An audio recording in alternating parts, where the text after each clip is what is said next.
Perbedaan subhanallah dan subhanallah wa bihamdihi menurut pandangan ulama dan para sufi. Bismillahirrahmanirrahim. Kedua kalimat ini sama-sama termasuk zikir tasbih, yaitu menyucikan dan mengagungkan Allah. Namun, di antara keduanya terdapat perbedaan mendasar dari segi makna, kedalaman penghayatan, kandungan hakikat, serta tingkat keutamaan dan pahala. Berikut penjelasan rinci dan mendalam sesuai pandangan para ulama dan ahli makrifat. Pengertian dan makna dasar. Subhanallah, secara bahasa artinya, Maha Suci Allah atau Aku menyucikan Allah. Lafal ini adalah bentuk dasar dan inti dari seluruh tasbih. Maknanya adalah pernyataan tegas bahwa Allah Maha Suci dari segala kekurangan, sifat tercela, persekutuan, kelalaian, dan segala sesuatu yang tidak layak disandarkan kepadanya. Menurut Imam Ibnu Taimiyah, kalimat ini mengandung pengakuan bahwa Allah berada jauh di atas segala sifat yang tidak sempurna, bebas dari segala aib, dan memiliki segala kesempurnaan mutlak. Ia adalah pernyataan pemisahan Allah dari segala makhluk dan segala keterbatasan.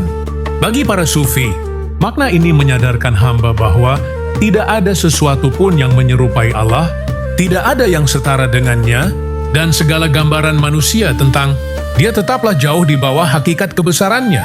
Kalimat ini membersihkan hati dari anggapan bahwa Allah bisa dibatasi oleh akal atau disamakan dengan ciptaannya. Subhanallah wa bihamdihi. Artinya, Maha Suci Allah dan segala puji baginya, atau Aku menyucikan Allah seraya memujinya. Di sini terdapat tambahan B kata wa bihamdihi yang berarti dan dengan segala puji baginya. Menurut Al-Hafiz Ibnu Hajar, tambahan ini bermakna penyatuan dua keadaan sekaligus. Hamba tidak hanya menyucikan Allah dari segala kekurangan, tetapi sekaligus meneguhkan segala sifat kesempurnaan, keindahan, kebijaksanaan, dan keagungan yang ada padanya. Jadi maknanya menjadi lebih lengkap. Bukan hanya dia suci dari yang buruk, tetapi dia juga penuh dengan segala yang baik, indah, dan sempurna. Para ulama menjelaskan bahwa tasbih adalah meniadakan segala yang tidak layak baginya, sedangkan hamd atau puji adalah meneguhkan segala yang paling layak dan paling sempurna baginya. Bagi para ahli makrifat, kalimat ini adalah penyempurnaan pengakuan. Karena menyucikan saja belum cukup, harus disertai pengakuan bahwa segala kebaikan, segala nikmat, dan segala keagungan hanya milik Dia semata.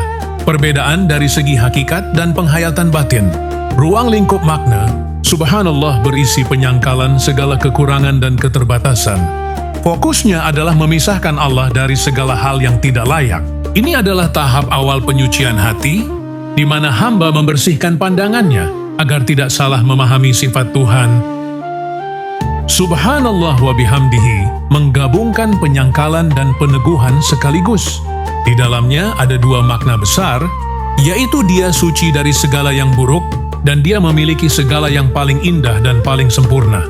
Para sufi menyebutnya sebagai tasbih yang sempurna karena ia melengkapi pengakuan keagungan dengan pengakuan pujian dan rasa syukur.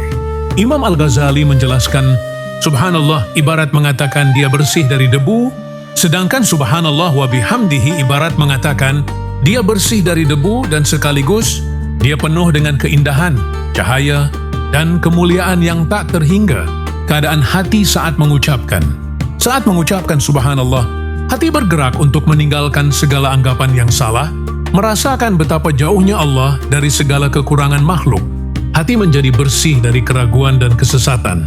Saat mengucapkan Subhanallah wa bihamdihi, hati bergerak lebih dalam. Selain menyucikan, ia juga merasakan kekaguman, rasa syukur, dan cinta. Hamba sadar bahwa segala nikmat yang ada di langit dan di bumi, termasuk dirinya sendiri, adalah miliknya dan pantas dipuji. Di sini rasa rendah diri bertemu dengan rasa syukur yang luas. Syekh Abdul Qadir Al-Jailani berkata, kalimat pertama membersihkan cermin hati dari noda kekeliruan.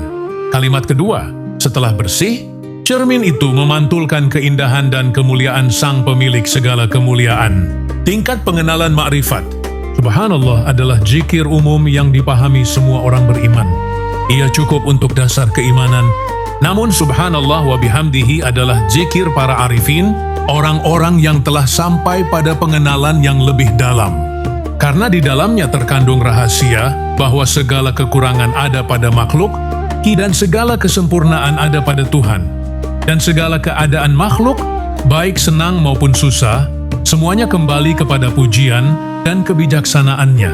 Ibnu Arabi menjelaskan, ketika engkau mengucapkan dan memujinya, engkau sedang mengakui bahwa segala yang terjadi, segala yang diciptakan, dan segala ketetapannya semuanya mengandung hikmah dan kebaikan, sehingga layak dipuji dalam segala hal.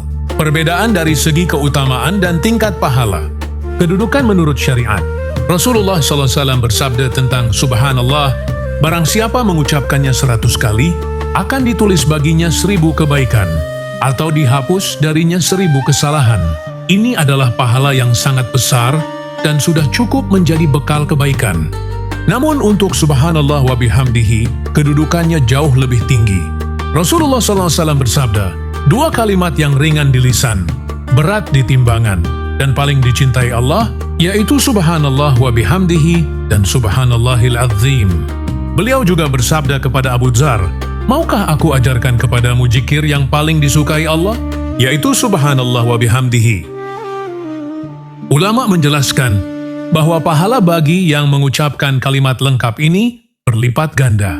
Barang siapa mengucapkannya 100 kali pagi dan petang, tidak ada yang melebihi pahalanya di hari kiamat kecuali orang yang mengucapkan jumlah yang sama atau lebih banyak. Manfaat dan buah rohani. Subhanallah membersihkan hati dari keraguan, mengokohkan keimanan, dan menghapus dosa-dosa kecil. Ia menjadi cahaya yang menerangi pemahaman tentang keesaan Allah.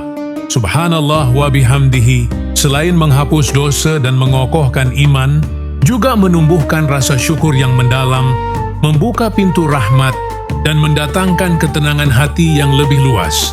Para sufi mengajarkan, zikir ini adalah kunci agar hati tidak pernah merasa kurang, karena di dalamnya hamba mengakui bahwa segala puji dan kebaikan ada pada Allah, sehingga ia merasa cukup dan bahagia dalam keadaan apapun. Disebutkan juga dalam hadits, barang siapa mengucapkannya, akan ditanam baginya pohon di surga. Ini menunjukkan betapa berat dan berharganya amalan ini di sisi Allah. Hubungan keduanya menurut pandangan para sufi. Para ahli makrifat menyamakan keduanya dengan tahapan perjalanan hati. Tahap pertama adalah Subhanallah, yaitu tahap pembersihan. Hamba membersihkan pemahamannya, membuang segala sifat yang tidak layak bagi Allah, dan meyakini kesuciannya. Ini ibarat membersihkan tanah dari rumput liar dan batu kerikil. Tahap kedua adalah Subhanallah wa bihamdihi, yaitu tahap pengisian dan pujian. Setelah bersih, hati mulai menyadari dan mengakui segala keindahan, kebijaksanaan, dan nikmat yang tak terhingga. Di sini benih-benih cinta dan syukur ditanam dan tumbuh subur. Maka yang pertama adalah dasar, yang kedua adalah penyempurna. Yang pertama memisahkan Allah dari segala kekurangan, yang kedua menyambungkan hamba kepada Allah dengan tali rasa syukur dan kekaguman. Imam Al-Ghazali menasihati, janganlah engkau merasa cukup hanya menyucikannya, tetapi lengkapilah dengan memujinya. Karena menyucikan adalah hak Allah atas kebesarannya, dan memuji adalah hak Allah atas segala nikmat yang diberikannya kepadamu. Perbedaan utamanya adalah Subhanallah, berisi pernyataan, kesucian dan kebebasan Allah dari segala kekurangan, sedangkan Subhanallah wa bihamdihi menggabungkan kesucian itu sekaligus dengan pengakuan segala sifat kesempurnaan, keindahan, dan pujian yang mutlak hanya baginya. Dari segi pahala, yang kedua lebih utama, lebih berat timbangannya, dan lebih dicintai Allah. Dari segi batin, yang pertama membersihkan pemahaman, yang kedua menyempurnakan penghayatan syukur dan cinta. Bagi penuntut ilmu hakiki dan para wali Allah, keduanya dijalankan beriringan.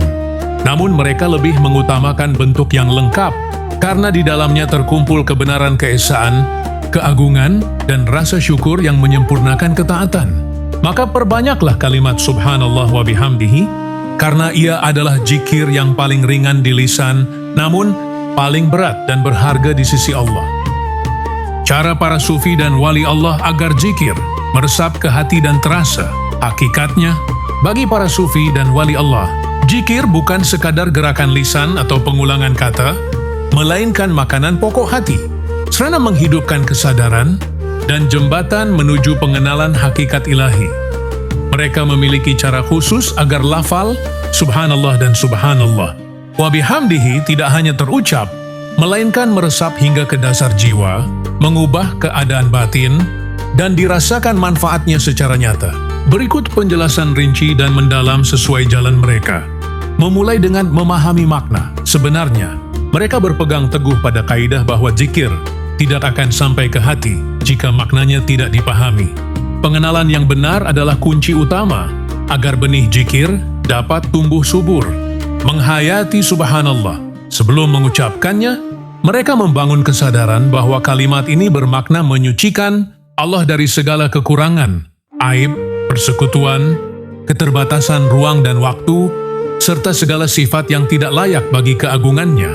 Saat mengucapkannya, hati seolah membersihkan pandangan dan pikiran dari segala anggapan yang salah, merasakan bahwa Allah jauh lebih tinggi dari segala gambaran yang terlintas di akal. Bagi mereka, ini adalah langkah membersihkan cermin hati agar siap menerima cahaya kebenaran. Menghayati subhanallah wa bihamdihi, mereka memahami bahwa kalimat ini melengkapi makna sebelumnya. Bukan hanya dia suci dari yang buruk, tetapi juga dia memiliki segala kesempurnaan, keindahan, kebijaksanaan, dan keagungan yang mutlak. Saat mengucapkannya, hati merasakan dua keadaan sekaligus, yaitu rasa takzim karena kesuciannya, dan rasa syukur serta kagum karena segala nikmat dan kebaikan yang hanya datang darinya.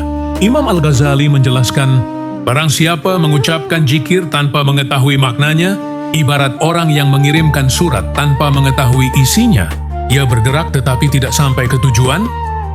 Sedangkan jika maknanya hidup di hati, maka setiap hurufnya akan menyentuh relung jiwa. Menghadirkan hati sebelum mengucapkan.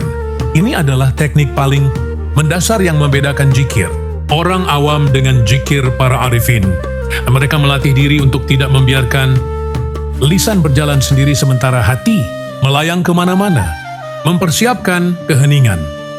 Sebelum memulai zikir, mereka menenangkan tubuh dan pikiran, menjauhkan diri dari keramaian dan urusan dunia sejenak. Ini disebut melapangkan tempat, agar hati tidak penuh sesak, sehingga zikir bisa masuk dan bersemayam.